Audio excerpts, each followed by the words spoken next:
adentrándonos en el tema.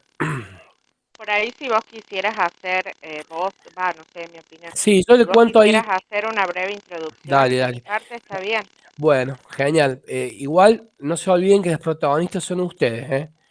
Yo voy ahí como empujando un poco desde atrás, como les digo siempre, pero acá lo importante es que ustedes tomen la posta, ¿no? La bandera.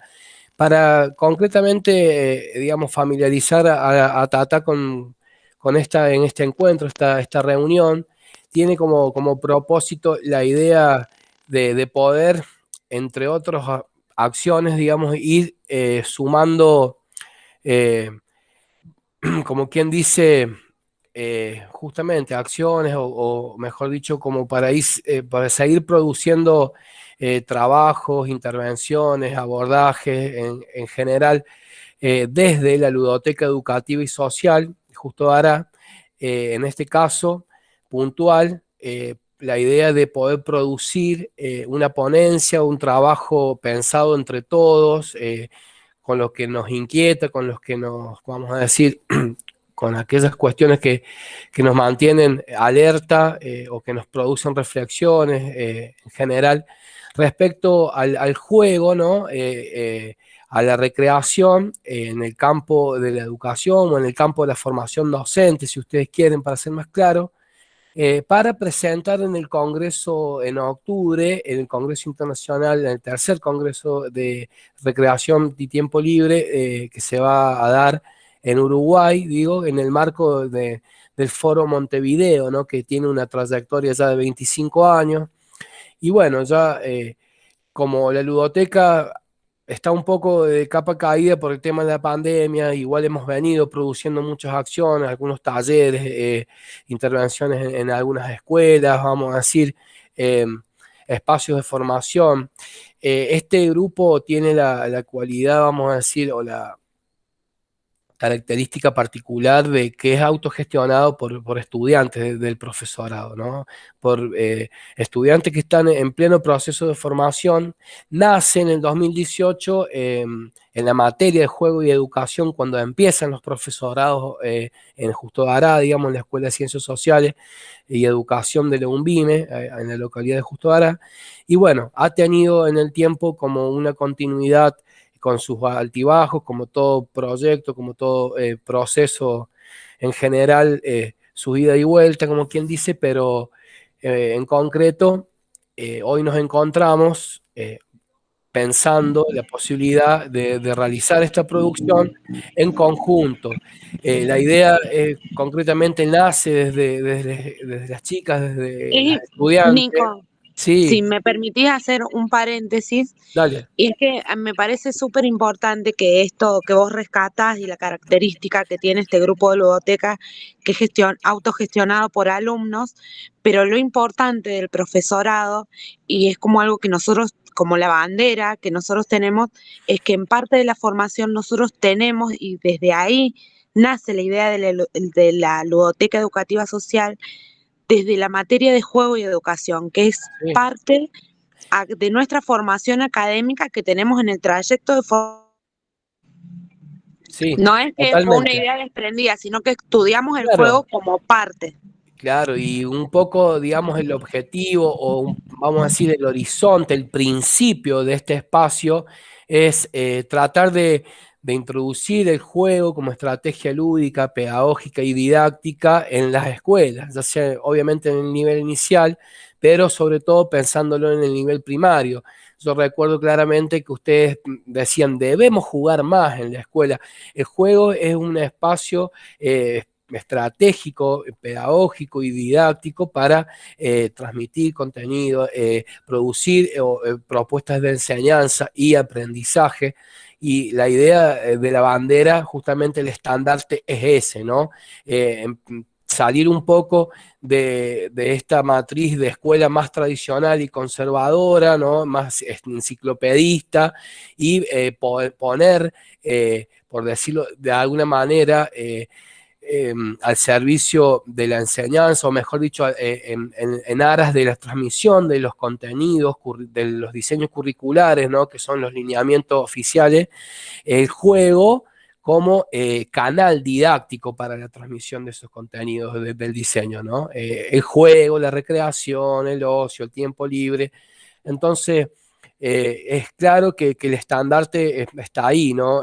Poder aprender a enseñar, como quien dice, o a practicar la enseñanza desde el espacio del juego como uno de las aristas, digamos, como una de las puertas posibles para justamente poder vamos a decir, construir estos procesos, ¿no? de enseñanza y también tratar de que ese aprendizaje en el estudiante del nivel primario, sobre todo, se internalice desde otro lugar, que pueda ser significado desde otra parte, ¿no?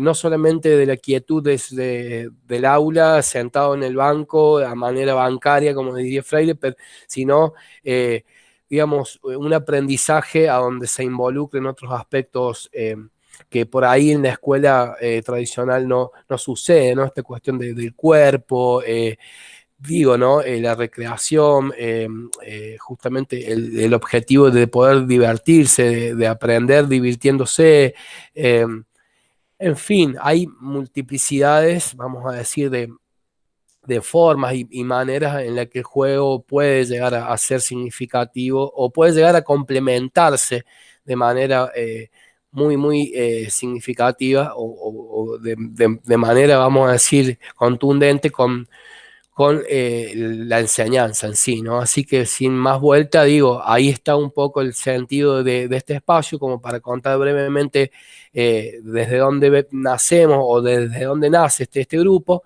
Bueno, ha tenido desde el 2018 a hoy varias intervenciones, las chicas han podido ir a algunas escuelas, allá a la Alberdi, a la Gregorio Agüero, también al centro de Diadat en Justo de Arac.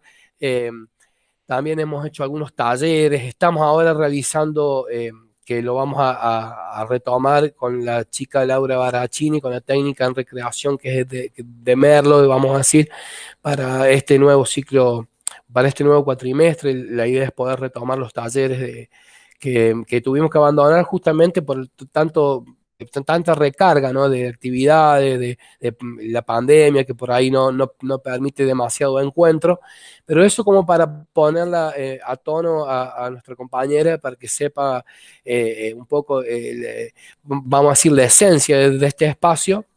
eh, y la idea de las chicas en convocarla a ella, que me pareció muy lúcida y sobre todo, vamos a decir, en esta búsqueda de ampliar los contextos en los que se produce la enseñanza, ¿no? O las modalidades del sistema educativo, de pensar un poco los juegos en los contextos de la ruralidad, vamos a decir, o también desde su experiencia como docente, porque más allá de que ella tiene una trayectoria como directora de muchos años, también ha sido docente en otros lugares, en otros espacios, y aparte de esas artistas, escritoras, en ese sentido creo que nos puede llegar a sumar muchísimas cosas nuevas e interesantes para poder ir como haciendo perfectible esta propuesta y este proyecto. Así que las chicas le dicen, bueno, vamos a preguntarle a Tata si quiere participar con nosotros de esta acción, vamos a decir, concreta para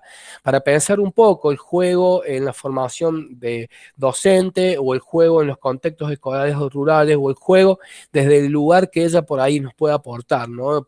Tal vez sea otra la perspectiva, puede ser algo sorprendente para nosotros seguramente, pero la idea es justamente esa. Y también, para ya darle la palabra a ustedes y que ya le empiecen a contar un poco de qué se trata esto, la idea de poder producir este tipo de encuentros para que ya vayan quedando, vamos a decir, en la videoteca o en la biblioteca o, digamos, en el historial de las acciones que viene realizando la ludoteca en el marco de la formación docente. Así que desde ya, Tata, muchísimas gracias, como decían las chicas, siempre predispuesta, es un placer nuevamente tenerte acá y de paso aprovecho para preguntarte si sabes cuándo va a salir el libro. Mira, sé que el miércoles llegaba a Villa Merced, a San Luis. Oh, qué A bueno. mí a casa llegaría el viernes y entonces quiere decir que el sábado vos ya estarías leyéndome, Nico. Ah, qué bueno. Está saliendo del horno. Qué entonces. espectacular, qué espectacular. Qué linda Calentito, realmente. Calentito. Calentito. Así Bueno. que bueno, muchas gracias, compañera Tata y chicas, por hacerse presente hoy. Adelante. Bueno, no sé si alguna de las chicas quiere No, continuar. yo me quedé o- con una duda antes de empezar. Le quiero preguntar ¿Cuánto va a a salir Tata. el libro? ¿Cuánto va a costar? No. Eso no se dice acá. Sino, ya que nos estamos articulando, si tiene pensado, porque yo sinceramente no he estado en mucho en las redes, pero en relación al libro, si tiene alguna presentación oficial o si no, si la podemos hacer desde el canal de la universidad. Sería un gusto hacerlo desde el canal de la universidad. Ay, Yo sí, danos confío. ese honor, por ese favor. Sí, por favor, si ustedes lo organizan, yo lo nuestro. presento desde el canal de la universidad. Buenísimo. Por Caería favor, súper. qué honor, un golazo. Eso sería Un cerrar, honor, Tata. Muchas cerrar gracias. un proyecto y a la vez lanzarlo con un broche de oro, que No, sería para desde la nosotros, universidad. imagínate, un lujazo. Sí, Olvídate. Muchísimas gracias, Tata. No, por Nico, favor. tenemos que ponernos con eso. gracias. Sí, Sumado a los caños rotos. de Nico. Retomando un poco la idea que ustedes estaban desarrollando recién cuando el Nico explicaba de qué se trataba todo esto, la historia de ese libro, Historia para quien lee y quien escucha, tiene esta misma dinámica del juego, ¿no? A mí se me ocurrió escribir historias que conmovieran tanto al adulto que lo lee como al niño que lo escucha. O sea, no es el libro característico del osito polar que se perdió y hay que tejerle una bufandita de colores, pongámosle. Es un libro que habla de los miedos, que habla de los abusos, que habla de la xenofobia, que hablan de un montón de cosas que pasan en la vida y que de alguna manera hay que hablarlas con los chicos. Hasta habla del Alzheimer. En una historia que escribí de Doña Elsa. Así que, digo, es parte bien de la vida y bien latino. Tiene olor a yuyito. sí, de nuestra cotidianeidad. Tal cual, tal cual. Es muy nuestro y muy conversable con los chicos, fundamentalmente. Qué bueno, che, la verdad que, mirá, yo no conocía ningún adelanto, pero en el marco de lo que venís comentando, más ganas me dan de tenerlo rápido. Más ganas dan de leerlo, sí, qué lindo. Sí. Y qué bueno poder abordarlo desde ese lugar, o sea, porque muchas veces uno no sabe cómo abordar determinados temas, por ejemplo, la xenofobia, porque no sabes por ahí el niño cómo lo puede recibir o decirlo desde un lugar adecuado para que él lo entienda, porque uno también viene con otras cargas y hacerlo desde un lugar literario y contándoselo, explicándoselo, no necesita mucho más. O sea, después las preguntas vienen solas de Tal parte cual. del niño, así que me parece genial. Y aparte que uno como adulto se siente interpelado. Mira, el cielo dice cosas, es uno de los cuentos que yo escribí. Te cuento cómo nació ese cuento. Un día entro a las redes, al Facebook exactamente, y veo que un amigo ha posteado que era el día del emigrante, de la mujer migrante. Digo, ¿cómo no lo tenía presente que es el Día de la Mujer Migrante? ¿Por qué este día es el Día de la Mujer Migrante? Y me pongo a recordar la historia, y era de la muerte de Marcelina Meneses con su hijito Josué, en manos de compatriotas, en manos de argentinos, porque Marcelina, siendo boliviana, iba a hacer el control de salud sano, su hijito, venían en el tren, sin querer empujó a alguien, los testigos dicen que la trataron de negra de mierda, sucia, asquerosa, La cuestión es que la empujaron entre todos, cayó a las vidas y murió, ella y su hijo. En el año Sí, me acuerdo, 95, esa historia. una locura como lo quieran llamar, una locura, como lo quieran llamar. Sí. Le juro que Impotencia, te da impotencia. me había dado ganas de llorar cuando volví a releer la historia. Digo, esto no puede pasar el día de la migrante y que nosotros no hablemos de esto, porque migrar es un derecho, no es un delito. Migrar es un derecho. El derecho que la tierra misma, que la Pachamama nos da, de ir de un lugar a otro donde podamos tener un cierto bienestar para nosotros y para nuestros hijos. ¿No es cierto? Entonces, el cielo dice cosas, lo escribí en honor a la Marcelina Meneses, y digo que está escrito obviamente en un idioma que es para niños, pero que a los adultos les tiene que llegar de alguna manera, ¿no? Porque aparte es responsabilidad nuestra. Sí. Disculpame, yo creo que lo más interesante es esto, el lenguaje que es propio en vos, que lo has implementado ahora seguramente, como vos lo decís en este libro, que resulte entendible, porque yo creo que el primer lenguaje es lo que al lector, al niño en este caso, al adolescente, tristemente debemos reconocer que a nuestros adolescentes les falta mucha lectura, demasiada, y que el lenguaje sea entendible, sea claro, sea atrapante, yo creo que es lo fundamental, y gracias por tenerlo en cuenta a través de tu libro y siempre de tus escritos, que son muy entendibles. Y vos sabés que también le di un lugar especial en el libro a los prejuicios y a los dichos. Vieron que nosotros tenemos una cierta predilección por los dichos, más los que vivimos en el interior, ¿verdad? 2 palabras y tenemos un dicho, un refrán siempre a mano. Y hay mucha sí, eso es cierto, que educa a través de esos dichos, ¿no? Y no hay nada más prejuicioso que educar a través de dichos, porque a caballo regalado no se le miran los dientes, por ejemplo. Pero así como el caballo regalado no se le miran los dientes, está que las gitanas se roban los niños, por ejemplo, o cuántos prejuicios más hay a partir de los dichos, ¿no? Y el hombre de la bolsa también. El hombre de la bolsa, bueno, todas esas cosas están plasmadas en cuentos cortos, algunos mucho más largos que otros, pero pensando en que esto se puede trabajar en la escuela y en la familia de una manera sumamente ágil y natural, si se quiere. Bueno, pero no era del libro que ustedes me invitaron a hablar, sino de los juegos, ¿no? Exactamente. El juego, o sea, seguramente debes tener experiencias desde la parte docente 1.000.000, y esa sería la más rica para nosotros porque el interés es la herramienta del juego para la educación. Mira, cuando el Mica me contactó para hacer esto, enseguidita me puse a pensar en los juegos que hacíamos en la escuela, una cuestión cotidiana para nosotros, porque yo considero que la modernidad, el capitalismo salvaje en que estamos viviendo, nos hace creer que todo tiene que ser con sacrificio, sudor, lágrimas y lo más quietos posible. Y olvidamos que el juego tiene que estar, es la herramienta principal de un aprendizaje. Y más cuando hablamos de niños de la primaria.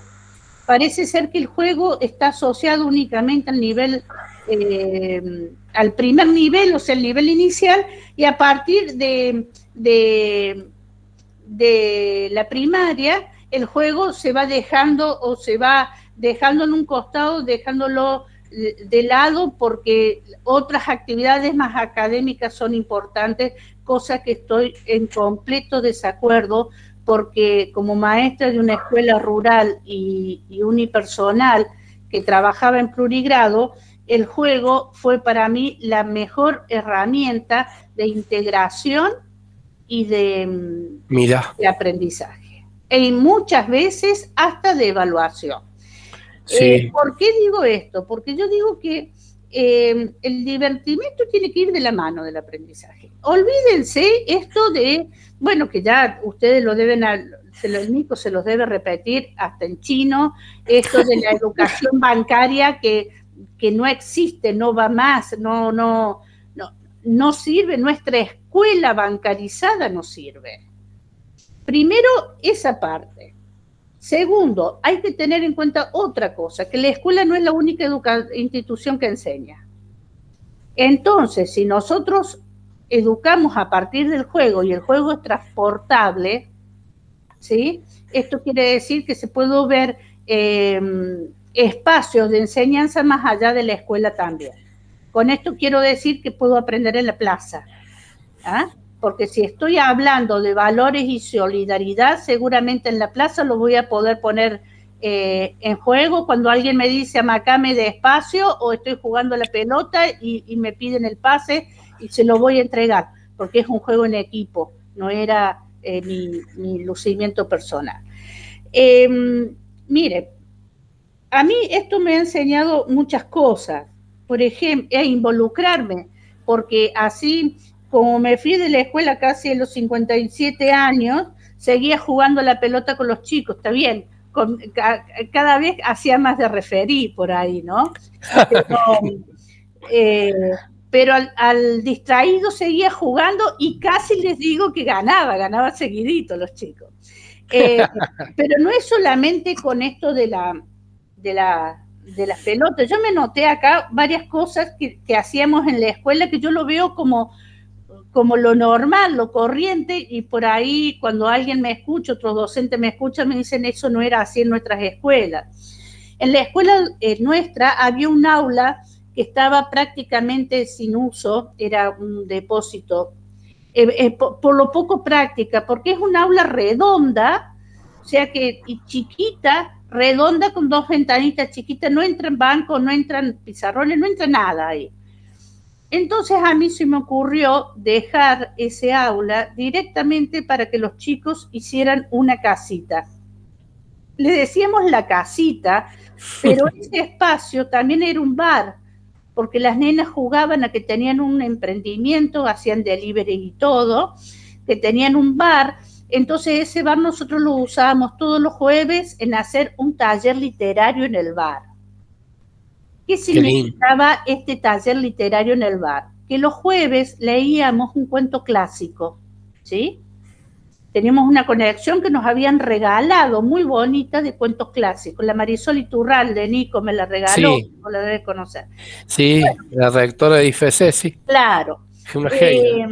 Entonces, todos los jueves nosotros leíamos un cuento clásico. ¿Pero qué hacían los chicos? Las chicas ese día tenían que preparar café de mentirita, chicos, ¿no? O sea, era un poquito de agua en una tacita, en lo que fuera.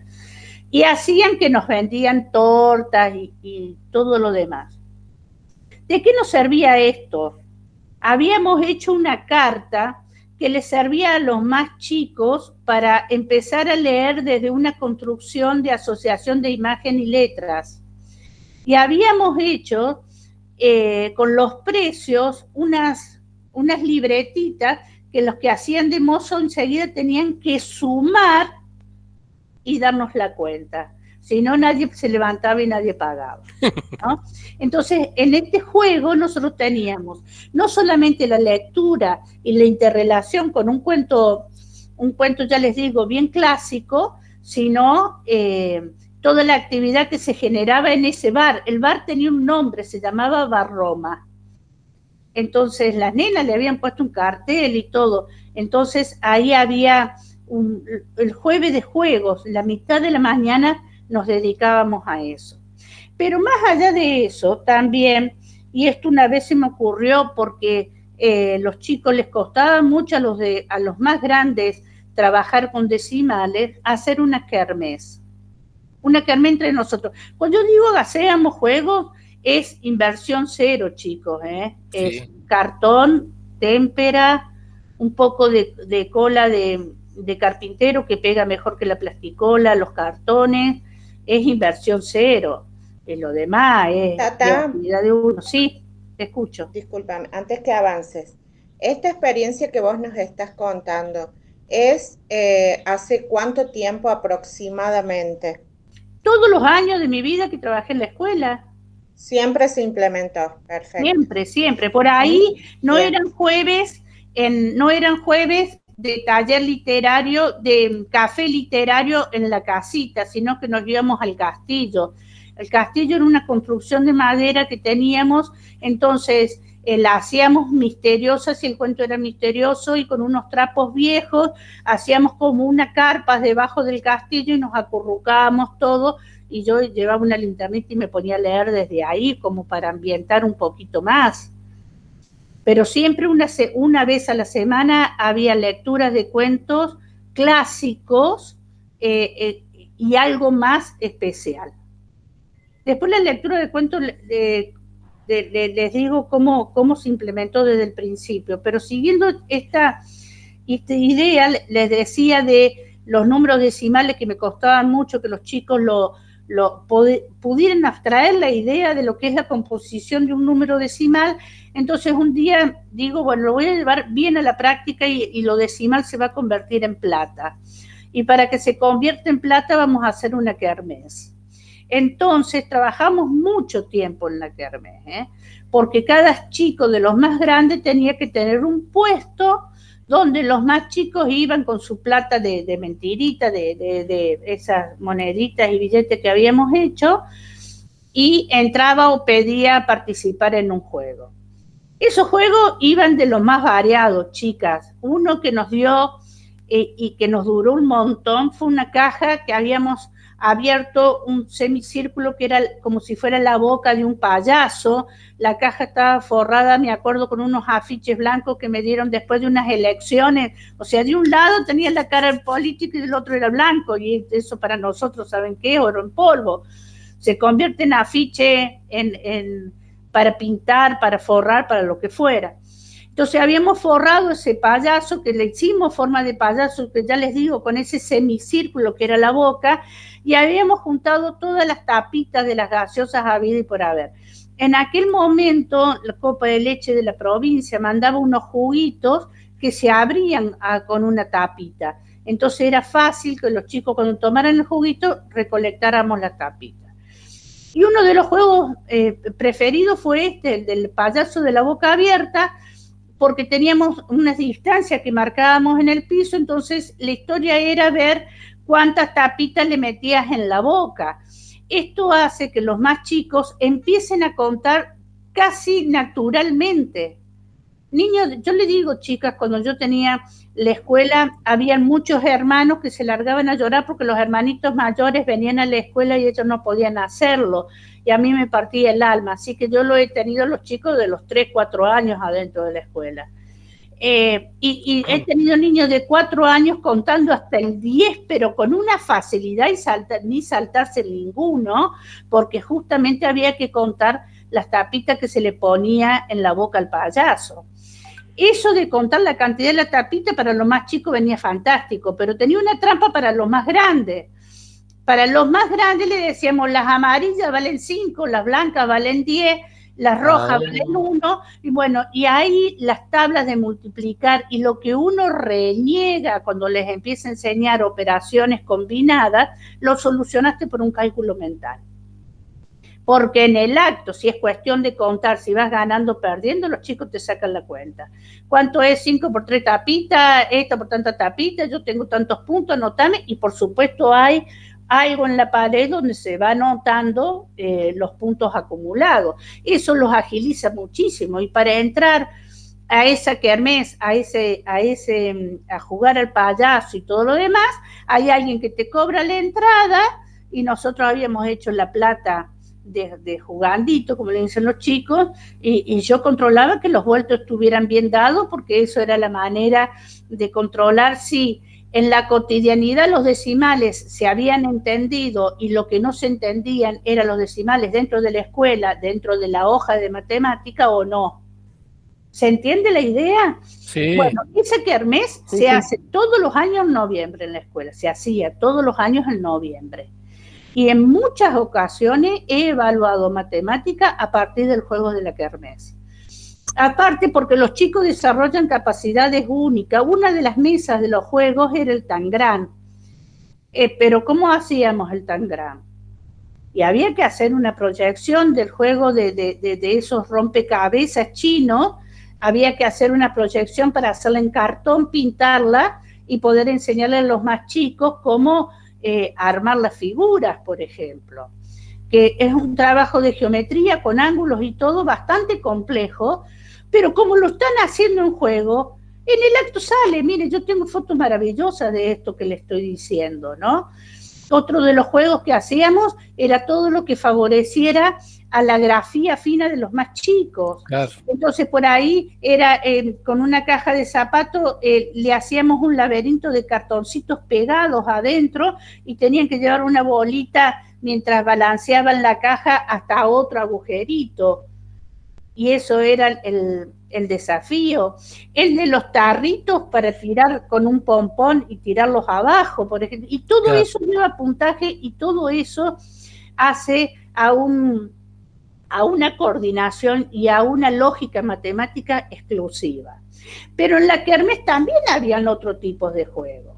Por ejemplo, ¿qué pasaba con esos juegos que vos decías se promocionaban como la búsqueda del tesoro? Porque no solamente era la matemática, digo, a ver, ¿puedo entender indicaciones? ¿Puedo entender lo que se me está diciendo? A ver, eso, que vieron que los chicos pareciera que en algún momento uno habla y parece que pasara el tren, o sea, que nos dan cero bola. Sí. Esto que les digo, hace poco encontré una foto de Tiziano. Tiziano fue un nene que vino a la escuela judicializado. Él nunca había salido del campo, jamás había ido a la escuela, nunca había agarrado un lápiz, nada. Una historia jodida. Y Tiziano tenía unos ojitos verdes alucinantes, ¿no? Pero más allá de esos ojitos verdes, ¿vieron los chicos que parece que cuando hacen una sinvergüenzada les salen chispitas de los ojos? Que sin decir nada uno sabe que ya hizo una sinvergüenzada. Bueno, así era el Tizi. Y él jugaba, él se desesperaba por jugar, por esta característica que les digo, estaba en un campo prácticamente sin contacto. Entonces veía chico y la escuela para él era estar con otros chicos y jugar. Para lo único que existía en la escuela era para jugar. Entonces él entraba a los saltitos y cualquier cosa iba a los saltitos, ¿no? Como ansioso. Y mientras saltaba, empujaba. Pero qué habilidad que tenía para empujar de costado. Siempre empujaba a alguien. Y siempre decía yo, Tizi, no se juega a empujar. En un juego un juego es casi sinónimo de risa, de compartir. Y un empujón no le hace reír a los dos. Entonces, el empujón no es un juego. Acá no jugamos a empujar. Y yo lo veía que me miraba, sí, y seguía saltando y empujando, ¿no? Decía, Tizi, ¿a qué estás jugando? A empujarlo, señor. No, pero ¿qué dije yo de jugar a empujar? Que no, que no juguemos a empujarlo. Bueno, entonces jugaba otra cosa. A los 2 segundos me daba vuelta, Tizi, ¿a qué estás jugando? ¡A empujarlo, señor! Bueno, esto es un desafío que tiene la actividad docente, poder cambiar algunos paradigmas de los chicos. Totalmente. ¿No? Te quiero hacer una pregunta, yo. Sí. Cuando mencionaste recién que me parece muy interesante y con la chica lo pensamos, y creo que, si yo mal no recuerdo, vos tenés una experiencia significativa en torno a esto, cuando dijiste el juego para la integración. Contanos un poquito tu mirada, tu apreciación respecto a eso, cómo vos lo entendés o si has tenido alguna experiencia que nos comentes. Miren, la primera experiencia es la más simple. Después me tocó reflexionar, sentarme y pensar para dar vuelta a una situación particular. Pero la primera y la más simple fue, ¿a qué vamos a jugar? ¿Vamos a jugar al fútbol? Bueno, vamos a jugar al fútbol. Y siempre están los que mejores juegan, que son como los capitanes. Nosotros elegimos, conformamos los equipos y empiezan, ¿vieron? Pisadita tras pisadita, pisadita tras pisadita, hasta que el que pisó primero es el que primero elige, el otro, y así van eligiendo y conformando los partidos. Y es tan discriminador, porque el primero elige lo que mejor juega. Y siempre queda atrás el abriboca, el que se aburre con el fútbol, o los que no son habilidosos, o las nenas, por ejemplo, que se mueren por jugar al fútbol y no son elegidas. Entonces, bueno, era así. Las pisaditas nunca más. Y los equipos de fútbol directamente yo los hacíamos con los cartoncitos con los nombres. Eran elegidos al azar, los nombres en una bolsa y cada capitán saca. Y el que tocó, y el que tocó, y a jugar en un equipo. Y qué después bueno. Me tocó, yo siempre hablo con mucho cariño de Joel. Joel fue una criaturita que llegó a la escuela, la madre ya creía que me lo estaba dejando tipo guardería porque es autista, porque no se integraba en ninguna escuela, y ella se iba a trabajar a la leña, y Joel se ponía en peligro por distraído por su propio estado. Entonces, mira, un día llegó a la escuela con Joel, y Joel traía un palito que golpeaba continuamente contra el piso, continuamente. Y ella me decía, recíbamelo, señorita, es buenito, dele la varillita, que él va a estar golpeando la varillita y no va a joder a nadie. Como para que pasara el tiempo. Che, Archie, vamos. Como para que pasara el tiempo lo trajeron. Y eso, ay, espérenme que los voy a sacar los perros. Está bien, no te preocupes. Chicas, aprovecho rápidamente, le voy a agregar a Tata, le vamos a pedir el correo para que ella vea el documento de lo que venimos escribiendo y para que se sume a escribir. Ahora, sí, adelante. Sí, y esto hizo que, que pudiéramos acomodar algunas actividades para que Joel pudiera tratar de compartir con los compañeros, pero también a los compañeros que trataran de aceptar esta condición de Joel, que si ustedes han tenido la oportunidad de estar con alguien que tiene el síndrome del autista o dentro de lo que es el círculo de chicos, son bastante rechazados, porque se ponen monotemáticos, porque por ahí no manejan el cuerpo, y como no siempre logran interpretar la presencia del otro, hacen cosas que pueden ser imprudentes. Entonces tuvimos que hacer en la escuela toda una reforma, así, tuvimos que hacerlo, digo en plural, la tuve que hacer yo, para que Joel pudiera jugar e integrarse. Hoy Joel va a segundo año de la secundaria, chicos, ese es un honor, un gusto. A mí me da tanto gusto verlo, que va a segundo año de la secundaria y que viene cuando me ve y me toca el hombro y me dice, hola, señor. Eso para mí, bueno, ya cumplí, pero y con Joel fue una cosa así, ¿no? Decir, bueno, vamos a jugar al fútbol todos juntos con Joel. Y vamos a jugar con Joel. Y Joel no iba a hacer otras cosas que a él le gustaban hacer si antes primero no jugaba al fútbol en equipo, ¿no? Y al principio lo ponían en el arco porque él quería estar en el arco, por ejemplo, pero él se aburraba y se iba y abandonaba el arco sin decir ni esta boca es mía, y los chicos se daban cuenta cuando le metían el tercer gol que el Joel no estaba. O sea, bueno, había que ajustar de las dos partes, como para que él pudiera integrarse. Pero no tuve nunca nadie más interesado en la biblioteca que Joel. Así que él era el encargado de la biblioteca, y cualquiera que tuviera que sacar un libro de la biblioteca para llevarse a la casa, pasaba por Joel, se lo pedía, él sabía dónde lo habían dejado, y así empezamos con una integración interesante. ¿Quieren hacer alguna pregunta o sigo diciendo algunos de los otros tips que utilizamos en los juegos? Yo quiero preguntar, ¿vos creés que el contexto en el que el contexto que te rodeaba, vos creés que era lo que te permitía establecer lo lúdico, el aprendizaje a través de lo lúdico, o vos creés que tu metodología se podía aplicar en cualquiera fuera de los contextos? No sé si el contexto ayuda bastante porque yo no tuve nunca más el de 19 alumnos. ¿Está bien? Ajá. Muy bien, plurigrado, pero lo máximo que tuve en el campo fueron 19 alumnos, ¿sí? Pero eso lo veo como que ayuda, pero no es inconveniente de llevar esta experiencia a escuelas comunes, bajo ningún punto de vista. Ayuda y creo que tiene que ser por ahí sumamente pensado y evaluado. ¿Por qué? Porque por lo que yo escucho, vos recién decías el juego del payaso con las tapitas, ¿no es cierto? A medida que iba avanzando de año, de grado, digamos, era como más complejizado.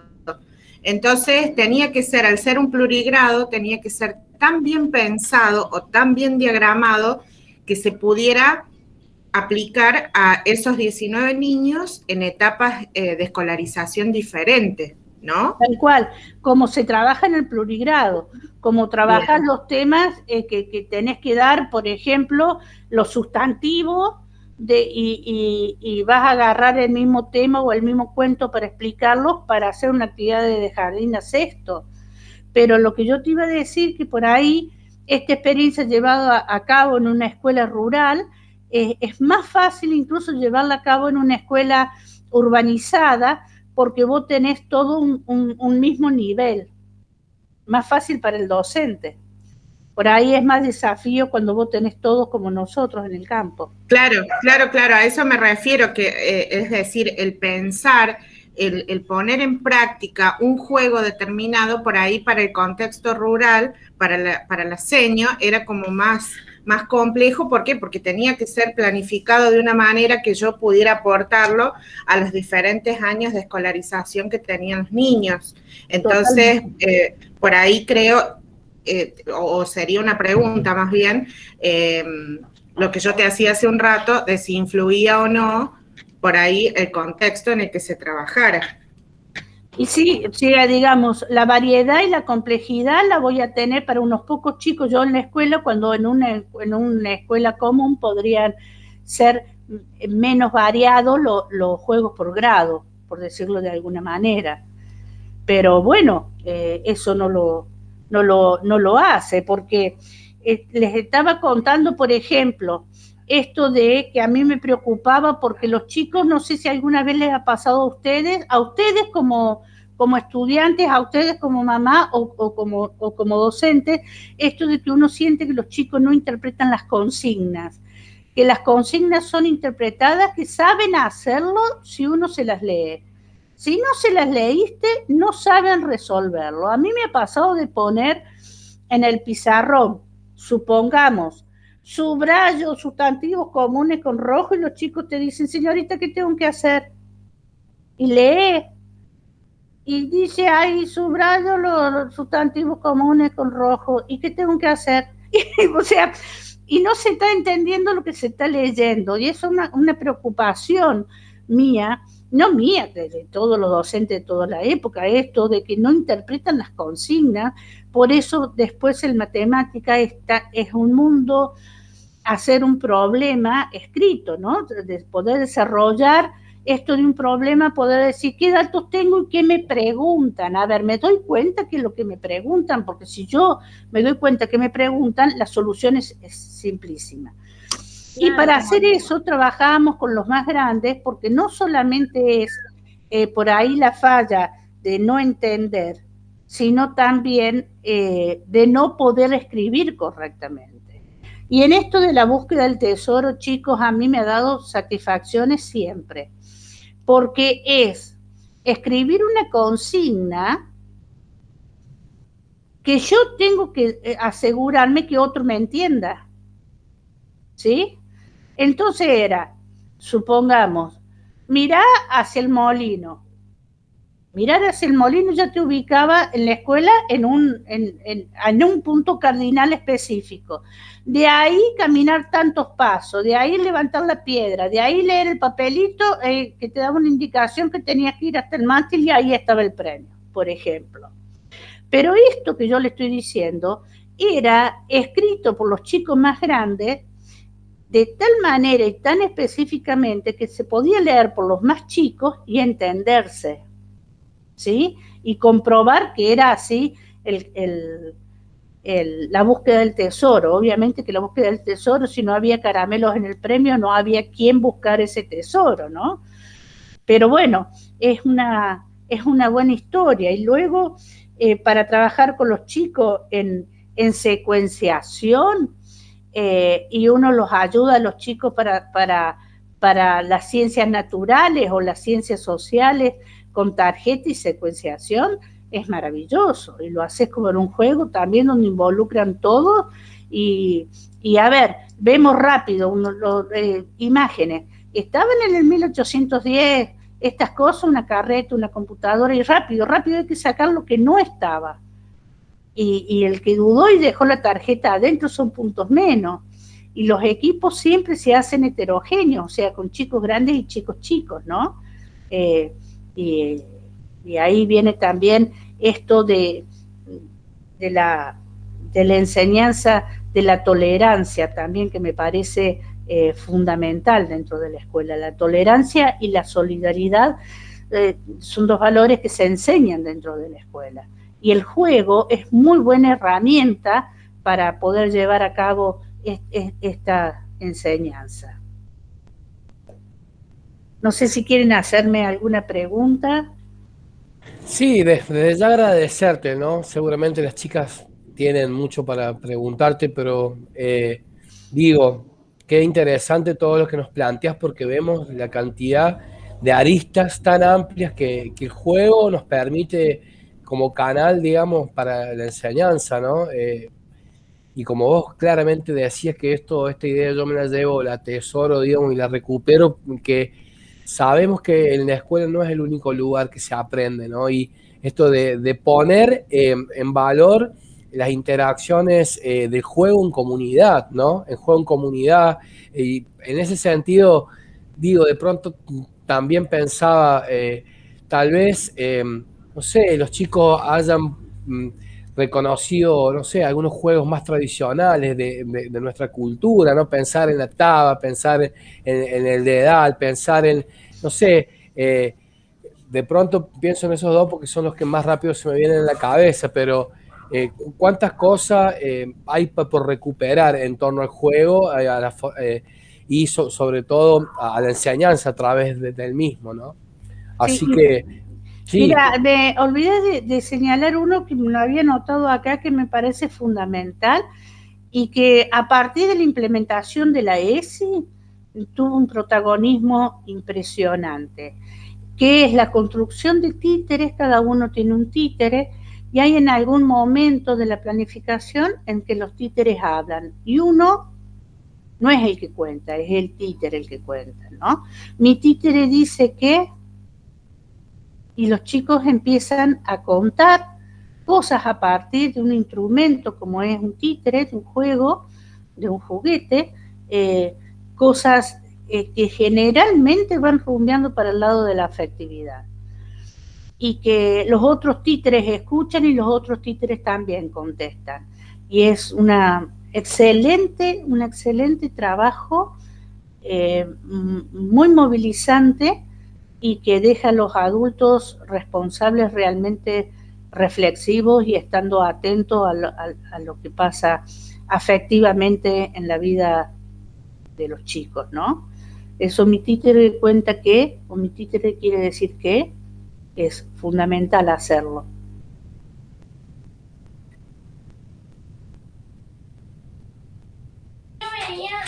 Buenísimo, compañeras. Yo digo, para que cada uno siga con con sus actividades cotidianas, proponerle a Tata, seguramente ella va a acceder a que la sumemos al documento en línea que nosotros tenemos, si vos estás de acuerdo, para que vos puedas mirar lo que ya hemos venido escribiendo entre el equipo acá y sumar todas estas miradas, todos estos aportes tan interesantes que vos has planteado. Digo, porque te cuento, pensando en los plazos, en los tiempos que tenemos por delante, nosotros tenemos que enviar el mail de la ponencia antes del 30, ¿está bien? Del 30 ¿El 30 de julio? No Sí. del 30 de julio. Y bueno, en ese sentido es que si vos estás de acuerdo, que me pases acá tu correo, así yo te enlazo para que vos puedas ver el documento.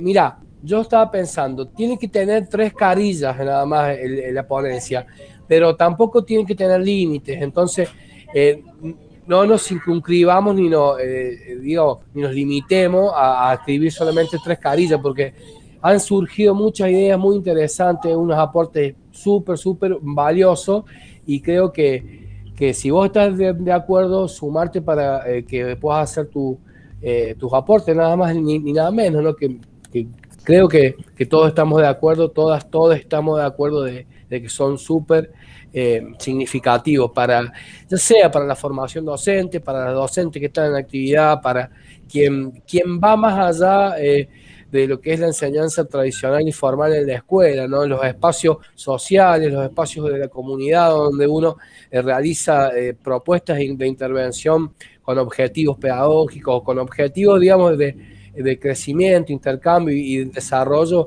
en nuestros niños y niñas, ni más ni menos. Así que yo digo... Discúlpame, si Nico. sí, no solo lo que ella puede aportar, que es enriquecernos, más allá de enriquecer lo que nosotros podamos ofrecer en el Congreso, sino que nosotras como alumnas y como futuras docentes, creo que eso es lo más importante que nos podemos llegar a llevar de esto, ¿no?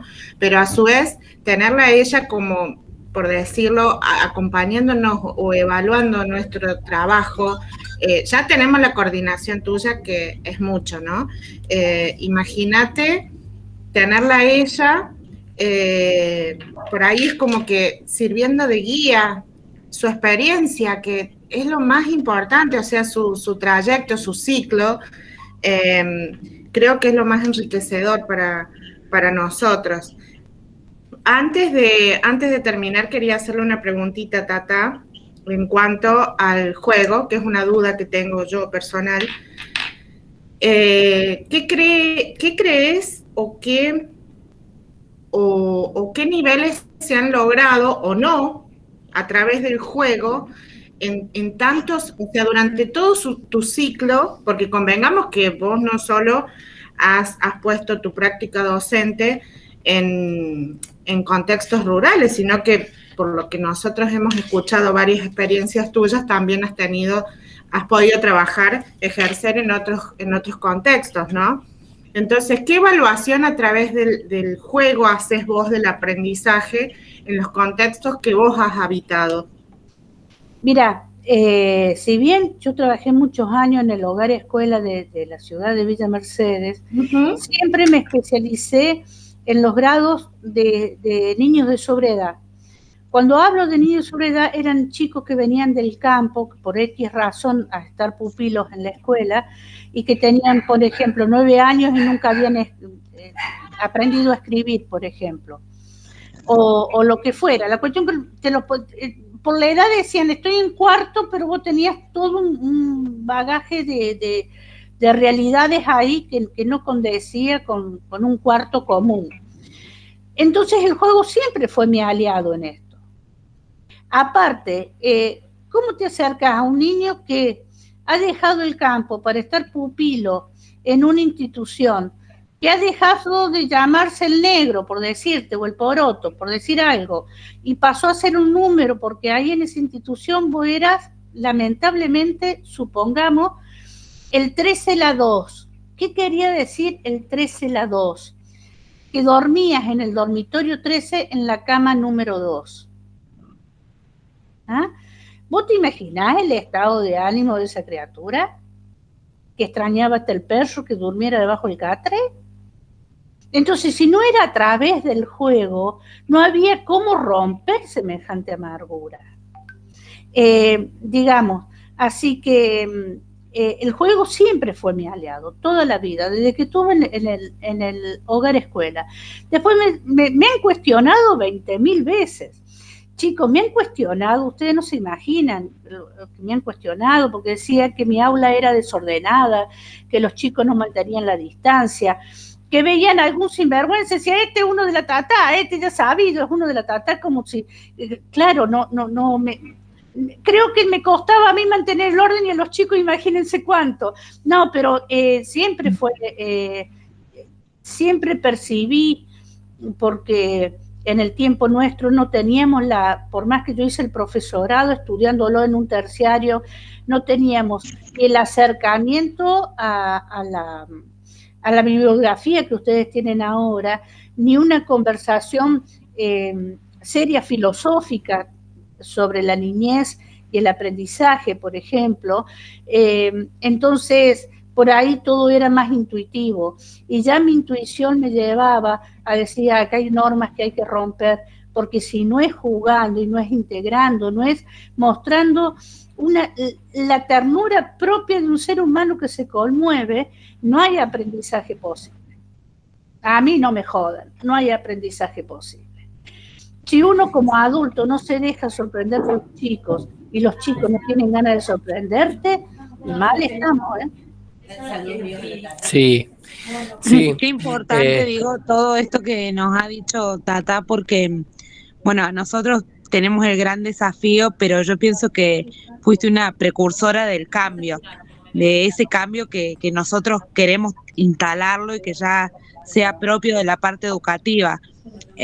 Vos fuiste incursionando más que todo con eso, en esas instituciones que tal vez son tan rígidas, porque necesitan un orden y una disciplina para que la persona pueda hacer, y en realidad hay una cantidad de otras cosas u otras herramientas que también son indispensables y que son parte del crecimiento. Ni lo dudo. Mira, y hay elementos o situaciones que me hacen darme cuenta que he estado más del camino correcto que del equivocado. El otro día estaba en el barrio donde vivo, en la puerta de una ferretería, que ahora vieron que te atienden de la puerta para afuera, pidiendo una pintura para una madera, y con el barbijo puesto, y pasa detrás mío una señorita que yo ni la vi pasar, y siento que me dice, ¿vos sos la señorita Tata? Entonces me doy vuelta y veo una chica grande, ya, sí, le digo, soy yo, nunca me voy a olvidar de tu voz, señor. Y siguió. No sé quién es. Seguramente ha sido una alumna mía del hogar escuela. Bueno, hay alguien que me va a reconocer por la voz. Y eso sin palabras. Sí. Te emociona mucho esas cosas. Sí, yo totalmente. Me quedaba con una idea que vos mencionaste y me gustaría poder pensarlo, no sé si para el título del trabajo, pero sí, digamos, como que quede de manera explícita, ¿no? La producción, que es esta cuestión, el juego un aliado infaltable, dijiste vos, ¿no? El juego un aliado. Creo que esa idea de que el juego es nuestro aliado, más allá del nivel, del ciclo, de la edad, más allá, digamos, del contenido, creo que siempre hay formas, una estrategia para poder adecuar, adaptar el contenido a ciertas actividades lúdicas, más allá, digamos, del objetivo puntual, ¿no? Del objetivo educativo en concreto, ¿no? Y entonces yo digo, me quedo con esa idea de que el juego es un aliado fundamental, en todos sus sentidos, ya sea dentro del aula, en el recreo, en la plaza, en la comunidad, en la casa, en la vereda, digo, de pronto, más allá del contexto específico, creo que tenemos que seguir llevando este estandarte de sentir que es necesario jugar más para enseñar mejor, ¿no? Muchísimas gracias, Tata. Bueno, chicos, ha sido un placer. Por favor. Te sumamos al equipo, Tata. Dale, No, dale. el dale. placer es Por nuestro. favor, ¿me podés pasar tu correo acá en el chat? Así yo... Es facilísimo, Nico, Dale, Tata dale. Evangelista 62. Perfecto, @gmail. Claro. Listo, ya está, fijado. Ahora yo te agrego para que vos veas lo que hemos venido escribiendo, lo que hay escrito, digamos, y que acá yo siempre digo, se puede quitar, agregar, sacar, modificar el término que más le guste, porque justamente es un trabajo colectivo, a donde la idea es que todos estemos de acuerdo, que todas estén de acuerdo, todos estemos de acuerdo en general. Sí, a mí me cuesta incorporarlo, pero uno se deconstruye cotidianamente y bueno, es mi caso, así que no lo niego y lo enfrento. Acá mandan saludos para todas, para allá. Mi vieja que anda de visita, así que Ay, las mandale tengo que saludos. dejar. Bueno, Y chau, la Jime chicas. también. Que tengan Gracias, linda noche. Tata, gracias por todo. Es Gracias. un honor enorme tenerte. No, por favor, a mí me encanta chusmear de cosas. No, horas pasaríamos escuchándote, horas.